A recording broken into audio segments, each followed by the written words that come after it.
లక్ష్మీదేవి స్థిరంగా ఇంట్లోనే ఉండాలంటే మరియు వృధా ఖర్చులు కాకుండా ఇంట్లో నుంచి నెగిటివ్ ఎనర్జీ బయట పోవాలంటే ఈ పరిహారం చేయండి.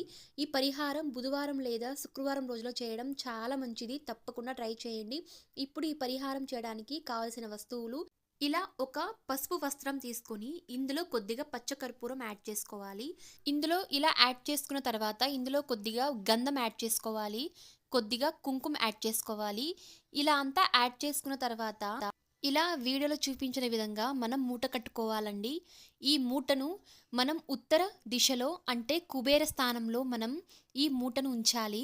లేదా పూజా మందిరంలో ఉంచి మనం ప్రతిరోజు ధూపం వేసినట్లయితే మన ఇంట్లో ఉన్న నెగిటివ్ ఎనర్జీ బయటకు పోయి పాజిటివ్ వైబ్రేషన్ ఇంట్లోకి వస్తుంది. అంతేకాదు లక్ష్మీదేవి మన ఇంట్లోనే స్థిరంగా ఉంటుంది. మరిన్ని ఇలాంటి వీడియోస్ కోసం ప్లీజ్ ఛానల్ని సబ్స్క్రైబ్ చేసి సపోర్ట్ చేయండి అండ్ లైక్ చేయడం